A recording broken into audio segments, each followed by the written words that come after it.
Doing a slightly unplanned video of a little reaction video to Lee Gen J talking about Inframail. Now, if you don't know who I am, I'm 26, I live in New York City, and I'm co-founder of Inframail. Oh, by the way, my name is Caduce. And we send tens of millions of emails across many of our clients like Aftership.com, Air.ai, Conversion.ai, Ocean.io, and a ton more companies. Now, Jay's cool. He made a video about us some months ago, and he talked about Inframail and said it was a great platform. He's actually, used our platform and is currently using it at the moment. I don't know when you're watching this video, but at the time that I'm recording at least. And he actually shows you how to create unlimited inboxes yourself. And I want to kind of react to his video and give you my thoughts on his way of doing it and the differences between the way that he showed and what Inframail offers with unlimited inboxes. Now, without further ado, I don't really like reaction videos at all. I think it's kind of weird to react to other people, but this one kind of seemed warranted and it seemed kind of fun. I mean, why not? Whatever. Nevertheless, if you like videos like this, please like, subscribe, share with a friend, comment below what you want to see. Let's get right into the reaction. All right, guys, let's get into the video. I'm going to be reacting to this video that Lee Gen J recently made where it was titled A Secret Website to Create Unlimited Free Cold Email Inboxes. He did one before last year in July, I believe, or something like that, and he talked very well about Inframail. He gave us actually some of our biggest customers that still use us to this day, so it has been pretty awesome. But I'm going to just talk about, stuff that he said, things that I disagree with potentially, but, or just stuff that he is right about, and let's get right into it. So before I show you the step-by-step, let me just kind of explain how this method works. And then at the end, I'll get into whether I recommend it and who it's actually going to be good for. But let's look at companies like Inframail. So it's not a company I use, but it is one I'm familiar with. And they offer something that sounds He said that he doesn't use us, but I will say that Jay signed up for our platform last year. I don't know if he actually used our inboxes, but he signed up, paid for it. And he also recently signed up and paid for it again for our agency pack plan. And I'll leave it a screenshot right here of his email and everything like that. I'll blur it out. Yeah, I will say that I don't know when he filmed this video. Maybe he wasn't using it at the time, but as of right now, he's using it. Good to be true for cold emailers. It's an unlimited plan for $99 a month where you can set up unlimited email mailboxes, and there's tons of these companies. Yeah. And a lot of times clients will ask me if this is a good mailbox infrastructure because they're all going to claim to be good. They're all going to claim to have great deliverability. So how the heck are they able to do it for $99 a month for unlimited mailboxes? Well, it's actually the same method that I'm going to teach you so you can bypass these companies and actually do it yourself.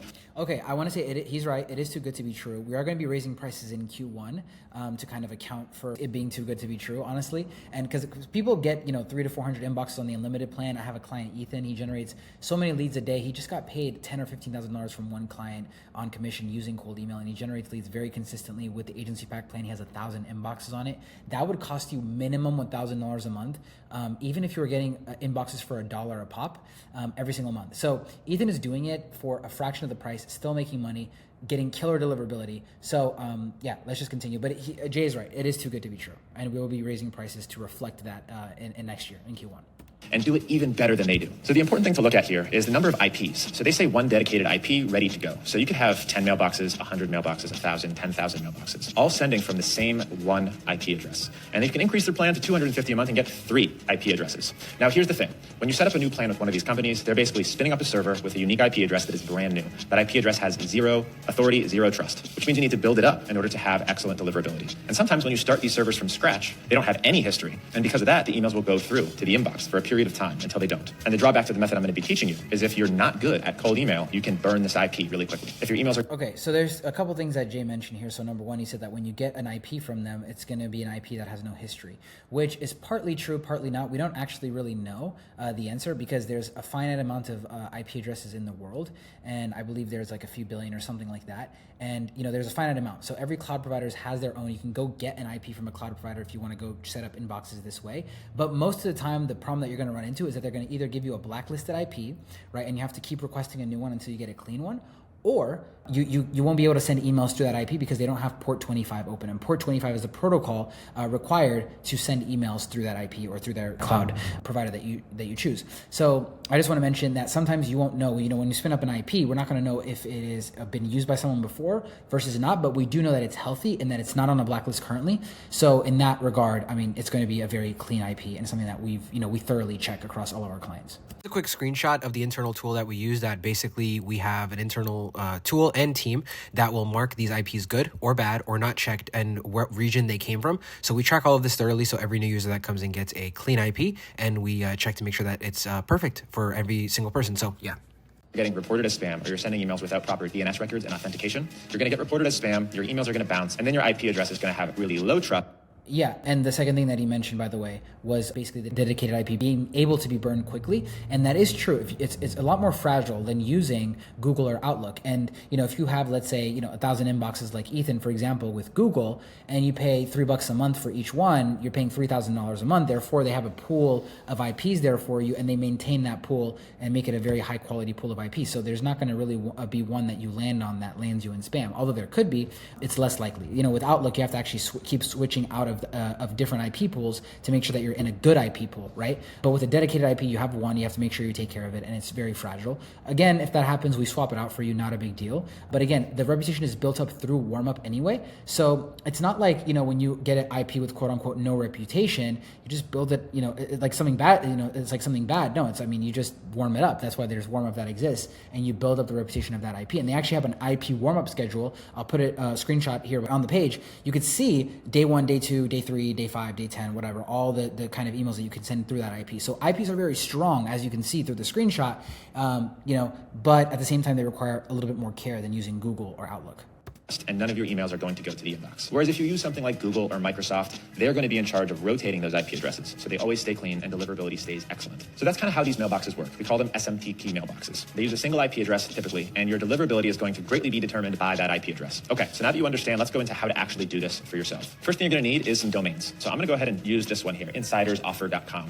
I'm going to be transferring that over to a place where I can create those mailboxes for free. And if you need any help buying domains in bulk for cold email, Spaceship is one of my favorite places to do it. I've got a whole video dedicated to it. But it really doesn't matter where you buy your domains from. In fact, you don't even have to buy them elsewhere. You can buy them in the platform that I'm going to be talking about. But if you want to do it in bulk and save some money, I definitely recommend Spaceship. All right, now the website that you're going to be using to set your mailboxes up in bulk for free is called SiteGround. There's a few different websites where you can actually do this as well. One of the ones I used to teach was called Green Geeks. So it's siteground.com. There's going to be a link to sign up for a discount down below. So if you go into the description, you should see that link there, and it'll bring you to SiteGround. Now I know I said so Jay mentioned SiteGround, and it's basically a web hosting, website or whatever, and they can give you inboxes and stuff like that. The issue with this is that this plan, and he mentions it later on, these plans have a shared IP pool. And think of it this way, right? If you have a shared IP pool and you're not Google and Outlook, right, you're going to be spending a lot of money on that IP space, and you're not going to be able to maintain it because you're selling it for such a low price, right? And IPs generally, when you get them from a cloud provider, you can go try to get one from DigitalOcean or wherever. Just literally type in cloud provider, say, hey, can I get an IP? And check if that IP is blacklisted. Most of the time it is, right? A lot of people actually abuse IPs. Spammers get on these cloud providers, spin up an IP, spam a bunch of emails, and give them back the IP, right? So sites like SiteGround are going to have people that abuse their website because a bunch of spammers use websites exactly like this because they know that they can get emails for super, super cheap. It's actually the perfect place to go do their spamming. So you'll go ahead and grab this plan, and you'll have an account that looks like this once you sign up. And I'm not going to walk you through the entire setup process, but here's what the back-end dashboard looks like. You have websites, you have domains, you have email marketing, and it's going to be really easy for me to get my domains from any registrar, SiteGround, Cloudflare, put them in here. And notice, by the way, SiteGround is actually marketing all of these domains and emails to be used for email marketing, and we market for cold email. So we take certain protocols and certain steps to make sure that users on our platform are using our platform correctly, and we're teaching about cold email and making sure that everyone's getting good results with cold email. With them, they probably don't like it when you cold email, therefore why they're not advertising and they're not positioned as a cold email company, and they're just offering web services or web hosting services, and they have email marketing there. Because I guarantee you, if you ask them in support, hey, can I send cold emails, they're probably going to say no. All right, that actually. So I don't want to bore you guys with the setup process, so I'm going to just skip to where I believe I can add some input. Now, important note here, full propagation can take up to 48 hours. In my experience, it's usually done in 5 to 10 minutes, but it can take some time. So if I just want to note that during this time, Jay's basically setting up this inbox. And this is the thing, right? You have to set up the technical records of these inboxes yourself on a website like SiteGround. And you have to set up the SPF, the DKIM, the DMARC, make sure the name servers are pointing in the correct place and all that stuff, right? The issue with that is if you're just trying to make money and scale your domains and inboxes and you don't want to worry about the tech setup, why would you want to be sitting here and do this just to save a few extra bucks? I mean, it doesn't make sense. It's actually counterintuitive for you to have a headache and just be doing all these tech setups that you can actually probably make a mistake while you're doing so many in one sitting, doing 50, 60, 80, 100 domains at once, even 20 domains at once with a ton of inboxes. That's a lot of work to be doing, and you could make a mistake and therefore get your domain blacklisted. So that's also the con of doing it like this. With software like Inframail, we make sure everything's 100% perfect. The computer or an algorithm is not going to make mistakes or very rarely make mistakes. So I just want to point that out. seeing your domain showing up in SiteGround right away, or it's not working the way that you see in this video, you may just need to wait a few minutes or a few hours until it does. But as you can see, my name servers have now been updated. Those little pieces of code and text that you have to add to your domain to authenticate it, meaning this is owned by you, these are sending good emails. Things like your DMARC record, your DKIM record are going to be required in order for you to enhance your deliverability. So if you haven't already added those, now you're going to do that inside of SiteGround. Propagation is not yet finished. So what we're going to want to do is wait until it is. Wait until you're seeing those incoming and outgoing servers actually reflect the name of the domain. You go ahead and check one more, leadgenj.com. We can see the incoming server and outgoing server have the same name. So let's go ahead and create an email account in here. So let's go ahead and do j.feldman@leadgenj.com, and then we're going to go ahead and enter a password. So I just recommend using the same password for all of them so you can I just want to reiterate again, right? When you use something like SiteGround and you're creating emails, you're using their IP pool, SiteGround's shared IP pool, which Inframail does not use and will never use a shared IP pool. We use dedicated IPs, and we make sure that each person has an isolated, dedicated IP that only they are sending from. Spammers love platforms like this. They'll come on, and when you're using a shared IP pool, when you send an email, each email basically gets sent from a different IP in that pool. And these companies like SiteGround, have a finite amount of IPs. Therefore, when a spammer comes on, spams a bunch of emails, he's going to ruin a decent portion of that IP pool, or let's say a ton of spammers, and you're going to come on and use that same pool. So these platforms, they're not good at all, honestly. I don't want to poop on SiteGround like this, but SiteGround's a great platform for hosting or whatever, like those kind of cheap services, but it's not really good for email or cold email. You don't want to have shortcuts if you're going to build an infrastructure or a foundation to acquire clients. Easily remember those passwords. And I actually don't think it likes my passwords. So I'm going to go ahead and click generate and just let it do a password for me and copy that. Let's go ahead and create that mailbox. j.feldman@leadgenj.com.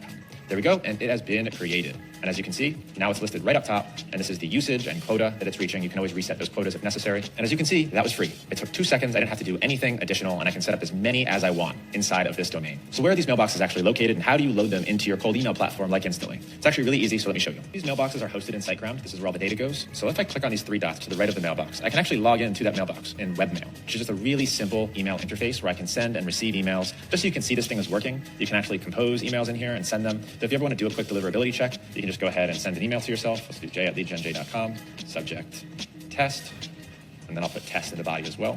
And just to see that this thing can actually send and receive emails. But it looks like it went out. We've got a date stamp, a time stamp. But I can confirm that that email was delivered to me. It went through straight to the inbox and skipped spam, which is what you're looking for. Okay, so that is how you access these email addresses, but you should never actually have to do that. Let's come back into Site Tools, click on those 3 dots again. Wait, he didn't even actually show it inbox. Apparently, he said it inbox, but why didn't he show it? That's how you log into Webmail. Now, what I'm looking for here is mail configuration, because this is the information that's going to be used to populate those mailboxes into your Instantly AI or whatever your cold email service is. You're going to need your server name, you're going to need your ports, and you're going to need your username and password. And that's one of the reasons I recommend using the same password for all of your mailboxes, because you're going to be able to put these into a Google Sheet and just import them into your Instantly AI. If I wanted to add mailboxes into my Instantly AI, I can come into my mailboxes section, email accounts, click add new, and to get these into your platform, all you have to do is say connect existing accounts. You're going to do any provider. Remember, this is IMAP SMTP, and then you can actually bulk import them from CSV. Now, for the sake of this video, I'm just going to do any provider single account, and it's going to ask me for the address. Here, you're just going to basically copy all the information. Okay, so I want to say you cannot actually use SiteGround and bulk import from a CSV unless you make the CSV yourself, which takes forever to do. Inframail generates it in like seconds, whatever inboxes you create, we do it, but that will take you hours to do. From those site tools. So let's come into mail configuration, and you'll see these so here. Right now, good he's news is going to be the same for all the mailboxes in the inbox. So right now I'm setting up this mailbox. It's not so ideal if you have like 50, 100, 200 inboxes. Let's go to next. Now, worked like a charm. All right, good. Account, and that's actually one of the best. Added successfully. All right, there it is. It's been connected to my Instantly account. So worked like a charm. All right, good. Account already added. So let's go ahead and hit back and let's see if it was in fact added successfully. All right, there it is. It's been connected to my Instantly account successfully. I'm going to go ahead and remove it because I actually don't want that in my RPR Instantly account. Now, if you want to do this in bulk, it's actually really easy. And that's actually one of the benefits of using something like Inframail is at the end, once you set up those mailboxes, they just give you a CSV file with all the info you need. So if you're doing this my way to save some money, you're going to need to make that CSV file yourself. So let's come into add new again, any provider, import from CSV, and then they actually give you a sample CSV. So coming to that tab on the bottom, this is the information that they need. Now, the good news is so they're going to basically do all this, give you this header or whatever, and you're going to have to go and give them the first name, last name, every single thing for every single inbox. And it's actually different because, a lot of it's going to be exactly the same. Let's go ahead and make a copy so I can edit this thing. Now remember, the names are pretty much always going to be the same. First name, last name. The IMAP username is always going to be the same. So let's go ahead and put that IMAP username. The password, which I already copied, is this guy here. The password is always going to be the same. And I made a mistake. The IMAP username is not this. The IMAP username is actually my email address. This is the IMAP host, and it's also the SMTP host. So the username is going to be my email, and my email is going to be my email. All right, IMAP port. Let's go and grab that one. That's 993. IMAP port 993. SMTP username. It's also going to be my email. SMTP password. It's also going to be the password. SMTP port 465. And then you're just going to grab the email addresses that you want to set up. So let's go ahead and copy that one. Put it here. Put it here. Gotta hate Google Sheets. put it up here, it doesn't corrode anything else. SMTP username, boom. Now let's finish this up by giving instantly the information that it wants so we can import them in bulk. So you can either leave this blank and then do it inside of the instantly platform, or you can fill this out now. I'm going to go ahead and leave it blank because I think it's really easy to come inside of instantly, select all, and configure those warm settings. And there's additional settings I like to do that are not offered on the sheet. So the beautiful thing about this is I can just click this and drag all the way down. I can click these and drag all the way down, and these and drag all the way down. The other thing I can do is set equations. So I can do, instead of pasting my email 3 times, I could do equals that key. CSV and file. guys, it's not about the money, right? It's also about the fact that, again, these platforms have a finite amount of IP. Spammers use these platforms a lot to send, spam emails. So when you're using a shared IP pool, which is not a dedicated IP pool with these companies, you are going to ruin your deliverability because you are going to be sending emails from IPs that have already been blacklisted or marked as spam because of another previous sender using that same pool that you're using. And then upload that CSV file into your instantly AI. All right, now a couple words of caution about using this method and using any private SMTP mailbox provider in general. As I kind of mentioned earlier, the IP address is really important. The reputation on that IP address is very important. So who do I recommend actually uses a methodology like this? And if you are going to use this, what are some things that you should keep in mind and consider? Well, the IP reputation is one of the most important factors in your email deliverability. If that IP reputation drops, the reputation and the deliverability of your entire account is going to be at risk. This is one of the reasons I always recommend using Google mailboxes, because even though it costs a little bit of money every month, Google's in charge of keeping those IP addresses clean with high reputation. And if you get reported as spam a few times and your IP address gets blacklisted, Google will automatically rotate that out and give you a better IP address to send from. So if you're newer at cold email or you don't have a proven offer and copy and you're not sure if your cold emails are going to work or they're going to get reported as spam, then you probably should not be using. And the same thing is with Google, right? Google is a great platform. With SMTPs, you want to use offers that are proven or at least be an advanced cold emailer or intermediate to advanced cold emailer to use SMTP inboxes. And the thing is with Google, like he said, they'll switch out an IP and give you a new IP or whatever. You have to request these things, right? From Outlook or all these other providers. And you can also request it from us. And we have a very interpersonal relationship with you when you're on Inframail. So we swap things for you. We kind of know our customers very well. We're not the biggest company in the world. So hundreds of users that we have, we know who's on the platform, and we take care of everybody. We make sure everyone's good. We swap everything for you. Google's a huge company. I mean, are they going to really listen to you? It's going to take forever to get a hold of them, and it's not going to be easy to get a hold of a provider to have them switch you out. I mean, you could do it, right? But it's not going to be as fast as it would be with us. Using this method. This is going to be good for people that want to cold email at scale that are really talented and experienced with cold email. If you try and do this as a beginner, not only are your emails all going to start going to spam at the same time because 1, people are reporting them as spam, but 2, your emails are probably going to be bouncing. These are all things that are going to lower the reputation of that IP address. And it's going to be frustrating for you, and I don't want you to blame me. So if you're experienced and you have a proven offer and you know that your cold emails are not going to get reported as spam, then you can give this a try and add it into your rotation of other mailboxes. I definitely don't recommend being your only solution because there is a real chance that Okay, so I get Jay's point. Very, very true. I'm going to go over to this other video. And I see this as kind of the future of cold. He actually talks about Inframail specifically in one part of the video, and I'm going to mention that and address this as well. Building relationships and testing all of the top private SMTP mailbox providers. Now, if you've ever heard me talking crap about SMTP mailboxes in the past, it's typically because they're associated with companies like Inframail and Mailforge. Companies like this offer $200 a month for unlimited mailboxes, and that itself should raise some alarm bells. Why are they able to do that? How are they able to do that? Well, so first of all, he does say that he recommends Inframail for advanced cold emailers, and now he's saying that the sentiment is that because they're compared to companies like us, they're considered bad. But that's not true. I mean, we have a ton of client testimonials. We have a lot of companies that use us, like Seamless.ai, Aftership.com. A bunch of large companies doing tens of millions of dollars a year. So. It's because the IP addresses that they're using to send those emails from are trash. And it all comes down to the IP address. For those of you that have a business. And he says our IPs are trash, right? Which is very interesting. He just said that. And the thing is, that's not true because we have a contractual agreement with Microsoft. And I'm going to actually put it up here. I can't disclose all the details of that contract, but essentially we pay, $60,000 a year just to access their resources on Microsoft, on Azure. So this is not something that a lot of people can get access to. And therefore, we actually, have a pretty wide access of IPs, a very large net of IPs that we can access.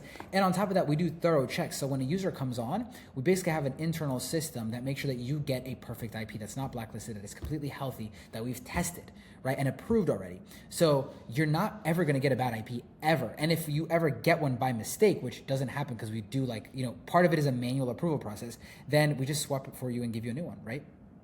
And you're sending warm email, promotional emails, newsletters to your list, you're probably not using Google or Microsoft mailboxes, are you? My guess is no. You're probably using something like MailChimp or ActiveCampaign, maybe even GHL. But deliverability on those, even to thousands, tens of thousands of people, seems to be pretty good. It usually hits the inbox, at least it's expected to. So if those can do it, not with Google or Microsoft, then how do good SMTP cold email mailboxes do it? It's got to be doable, it's got to be realistic. It all comes down to the IP address that the email is being sent from. And really great SMTP mailbox providers will do a really good job of protecting their IP range, replacing IP addresses that get burnt or their trust score drops, and they spend a lot of their time and money just managing that IP range. And the better the company is, usually the more expensive the mailboxes are. So what I've been doing over the... That's not true. The better the company is, the more expensive the mailbox are is not true, because basically any provider, IPs are kind of universally the same price. So it's really about the quality of the company that you get the IP from, and it's not going to cost more or less, or it's going to be very marginally more, that specific IP, or less, And, yeah, for sure, if you get a good quality IP that's not blacklisted, number one, they're probably not going to even let you send emails from it. So that's like the main thing, right? The thing is with us, we have that contractual agreement with Microsoft, so we're able to send emails on behalf of our customers, right, through our provider,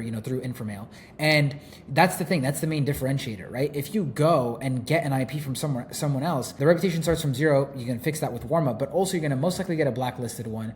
And cloud providers don't really like you using their IPs for cold email. Now he's going to talk about Google and Microsoft, which we actually offer at Inframail. It's a very private part of our company that we only offer to internal clients, but you can also buy Google and Outlook inboxes from us if you're already an Inframail customer. But either way, I just wanted to react and say, look, if you're going to create unlimited inboxes using SiteGround, you're probably going to end up in a bad situation. Conclusion, right, is that they're going to be using, other spammers are going to be using that platform because it's cheap for spam, and then that company has a finite amount of IPs. They're not a $1 billion company. Therefore, when you get inboxes from them, you're probably going to end up in spam, most likely end up in spam, and you have to do all the tech setup by yourself, which sucks, and it's boring, and it sucks, and it's horrible.